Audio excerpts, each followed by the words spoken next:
It's Decepticon-cept art. Hello, my baby. Hello, my honey. Hello, my ragtime gal. Sonny, you kissed my wife. Baby, my heart's on fire. Let's say you're Hasbro. Aside from being poorly run, you have a studio series of Transformers figures to make. What do you do when you run out of characters which were actually depicted on screen?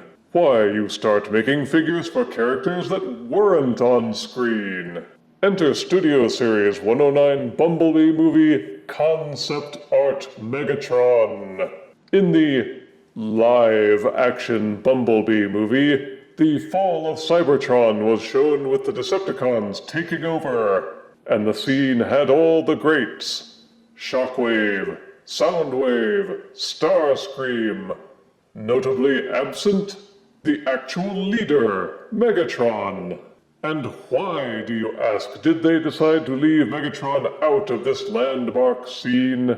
Because the wizards of smart behind the movie thought it would diminish his appearance in the original 2007 Bayverse movie. Because Bayverse Megatron made such a grand impression as a villain in those films. Anywho, they had concept art of Megatron all ready to go for the Bumblebee movie before deciding not to use him. And fans could only gaze wistfully at those concept images and dream of things that might have been. Until now. See the leader-class-sized box with Voyager-sized figure and plenty of elbow room. Check out the concept art on the side panel. See photos of all three modes on the back, with the box promising scale, detail, and backdrop. Read his teeny tiny bio, reading unreleased movie concept of Megatron in Transformers Bumblebee, leading the Decepticons in a final attack on Cybertron. See his face sucking what looks like a robotic pacifier on the other side panel. Now let's get him out of this box and conceptualize his review. Out of box, Studio Series Concept Art Megatron comes with an instruction booklet and his trademark Fusion Cannon accessory. Concept Art Megatron is a triple changer with modes being a Cybertronian tank, a fighter jet, and a robot. And the modes mean he's even more like Blitzwing than Blitzwing is. And this is his tank mode. In terms of size and shelf presence, it doesn't really come across as leader class. It's about the same size as Voyager Tarn, another tank former. While it isn't as large as Legacy Blitzwing, it somehow feels like it has the same amount of heft. The colors are black and gray, and a surprisingly large amount of silver paint. It gives the figure a kind of industrial feel, and wow, is there ever a lot of detailing. It is a Bayverse Universe style figure, of course, and they usually use heavy details to mask an otherwise inferior figure. But at least for this mode, it doesn't feel cheap. For a change, everything seems to peg and tab in securely with no floppy parts, even beating out Super Megatron. There are ports on the inside of these braces where you're supposed to plug in the fusion cannon and complete the tank turret. There's also the Studio Series cardboard backdrop, featuring the scene in the movie where Megatron didn't appear. Unfortunately, the tank treads have no wheels, so all you can do is scoot him around and pretend that he's rolling. The tank turret is very obviously the robot arms giving a lovely hug to the fusion cannon, but the turret will rotate 360 degrees, and using the 5mm ports which brace the cannon, the turret can be raised and lowered. The back parts of the turret peg together at this corner, so if you try to use the robot shoulder joints to raise and lower the turret, they will separate. So you're better off using the 5mm ports which brace the cannon to do any raising and lowering. The front of the tank is the robot chest, jutting out like the jet cockpit of Blitzwing's tank mode. And like most tank formers, the robot head can be plainly spotted. Since this is supposed to be an alien tank, you can perhaps excuse these flaws, or if you're me, you can shake your fist in frustration. Boo! Turn him over and you won't see any brazen robot parts except for the head. But since you can easily see the robot chest and the arms up top, you can make a reasonable guess that the tread sections are the robot legs, folded up against the sides, but it all seems to come together somehow. Maybe all of the detailing actually helps to conceal the robot parts by making them look more tankish. There are only a few options to accessorize. These tiny nubs up at the front of the turret can be fitted with fire blast accessories, and of course the end of the tank barrel can as well. The only other open ports are at the back rear of the tank, where you can't fit anything in any kind of practical way. But everything tabs together solidly and he holds together well without any rattling, and he has a nice solid feel like a tank should. Transforming from tank to jet is a complicated business with nearly 40 steps. The instructions have you twisting the tank barrel around in all kinds of weird stuff. I find it easier just to take the tank barrel completely off. But whatever, you take this ridged bump part at the top, rotate it to the side, unpeg the tank turret from this side. Of course, the other side's probably going to pop out too, but if you want to follow the directions, you can just jam it back in and continue. Then they have you rotating the turret/arms up, squinching the arms straight side to side, and then the turret/arm parts untab and unfold. Then the entire turret assembly untabs and folds up. This entire section has several hinges which will allow it to fold and angle. Then the tank tread sections untab and fold aside. Turning it around, you'll see that these sections have several folding hinges too. Rotate and angle the tread sections back, and these treads up near the middle push and click down. The robot hip skirts, which were hidden inside, fold up thusly, which allows these accordion hinge sets to be folded inside the cavity that's exposed. Push, fold, and angle them in, and keep mashing until you hear a satisfying click. Of course, untabbing them to turn it back into a tank becomes a nerve-wracking experience because they jam in pretty tight. They keep having you flip-flop this thing over and over and over again. Turn it around to the area that was the front of the tank. Underneath that you will find two folding sections which comprise the nose cone. Fold out the first half, then fold out the second half. Then underneath where the robot head is exposed, you fold it up, turn the head around so that you can't see it, and fold it back in. Up top, keep folding out these hinges so that the arms/engines are completely out of the way. Then you fold up these sections, take the first section and fold it forward, then take the top section and fold it down. If you have aligned everything properly, these two tabs on the underside will tab into these two holes here, and lock down to form the canopy of the jet. Flipping this thing upside down again, you're supposed to angle these sections back down, rotate the fusion cannon, then rotate these sections so that you can cradle the fusion cannon between them again. The back tank tread sections must be turned into the engines by untabbing the treads. Bend them down the middle a little to give yourself more clearance. They will pop loose, and there is a hinge set underneath that allows them to angle up and forward. But before you do that, take the tread sections and rotate it outward to form the jet thrusters. Keep using the hinges on the inside of the tread to angle the whole section forward, which will line up the tab underneath with this second groove underneath the tread. Those then tab together to hold it all in place, and repeat for the other side to lengthen these sections out. This entire section bends down. The part that's connected to the engine tabs into a small groove just behind the robot knee. Rotate the entire assembly so it's inverted. Make sure this spiky bit is lifted up. Reclamp in the top of the tread assembly if it came loose. Unfold the wing-a-dings, extend them out, then flip out the other half so it's fully extended. The only way to really lock this floppy jet assembly into the side is to go underneath, where these little sections fold up a little bit to expose a tab here, which tabs into a groove here. And that's supposed to lock it all together. There's a tab and groove set here that are also supposed to line up and tab together. Sometimes it's easier just to pull this one loose, snap that one in first, then line up the jet engine and tab it into the tank tread cap. Make sure these spiky bits are folded out. Then what the heck are you supposed to do with these? Well, there's a tab here and a groove here. They make you just twist and fuss and angle until they line up and lock up. Repeat for both sides. Then once it's all basically lined up, mash it and hope that it all holds together.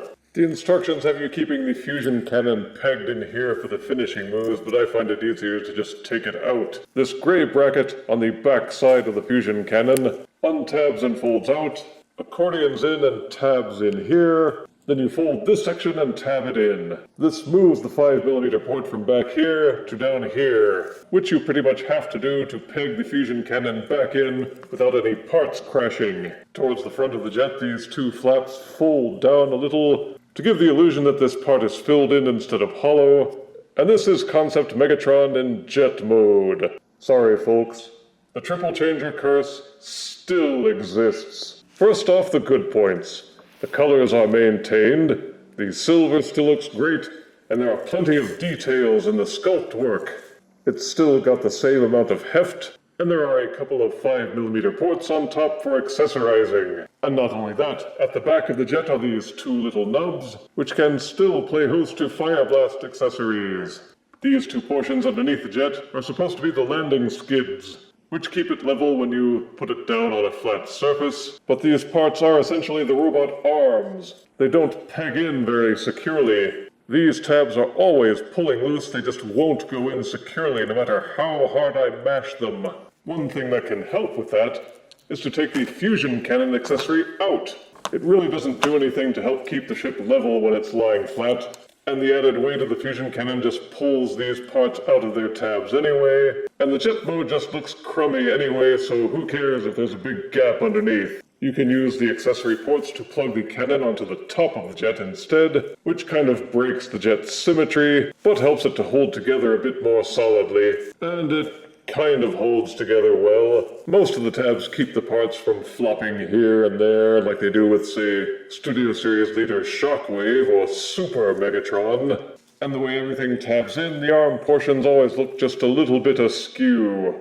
Unlike the tank mode where everything is pretty much linear, the tabs hold, but it still looks very gappy. While the tank tread thruster change is kind of neat, they're barely a thin veneer of looking like jet engines.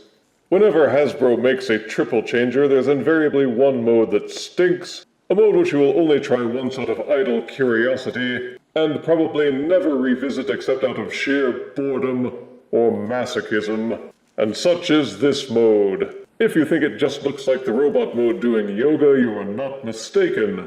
The legs are squinched up here, the robot arms are folded down here, and the head's still just playing peekaboo underneath. It's just not a very convincing jet. The only jetty bits are the nose cone, and these wing-a-dings sticking out from the sides. The spiky bits up front are kind of cool, and if you point him up, then he kind of looks like a big letter M for Megatron. But I'm not planning to keep the figure in this mode for any length of time. Transforming to robot mode is easiest, since it's the mode you instinctively want to use each time. First, de-accessorize, then untab the thrusters. Untab the robot arms from underneath, no big problem there since they don't like to stay tabbed in anyway. Flip up these little crotch tabs. This will release these slots from the legs and allow you to angle them down. To give yourself more clearance, angle these flaps upwards a bit. Then you can rotate the robot hips so that these black portions are pointing forwards. Then rotate and angle the leg down. Rotate so the tank treads are pointing backwards. Unpeg the thruster portion from the robot foot. Once it's released, rotate the thruster as if you were transforming back to tank mode. Unfold the robot foot from inside the shin, then straighten out the leg. Take the spiky portion here and fold it up against the robot thigh. There's a tiny notch just on the inside of the robot shin where the tank tread will plug in. Snap those until they wedge together nice and tight. Then fold in the jet wing-a-ding. It will tab and plug together here. And then take the rest of the wing, and it will budge up against this tab here. Repeat the process for both sides to complete the robot legs. Then snap down the crotch plates to form his mighty pelvis. Then you can take these silver flaps at the back and rotate them around and down to become his hip skirts. Up towards the top of the figure, keep splaying these parts out to become the robot arms. Fold these flaps out again, Then you refold both halves of the nose cone and tuck them back into the robot chest area. Untab and unpeg this whole section again so it folds backward. Take all those hinges and unfold them. You have to take these flaps that are at the side, rotate them all the way down and inward. Then the chest assembly can fold down and those tabs will go into these slots here. Make sure that these hinge sections are folded forwards and angled in. Then the entire arm back assembly can fold back in using these hinge sets. The back and the head will tab together, and it should all hold in place fairly firmly. Angle down the robot arms, rotate so that the elbows are pointing forward, and you could leave him without hands, but you don't have to. These panels swivel up, the fists flip out, the panel recloses, and the fist rotates so that it's angled the right direction. Repeat for both sides. Plug the fusion cannon into the arm, and the robot mode is ready for action. There's a lot of little steps, but the end result is quite satisfying, for this is the star of the show. The other modes were very obviously built around the robot mode. The designers threw all their weight behind making this mode look good, and they've largely succeeded. The Bayverse versions of Megatron have been displeasing unto me, but Concept Megatron, like many other characters used in the Bumblebee movie, were designed with Generation 1 in mind.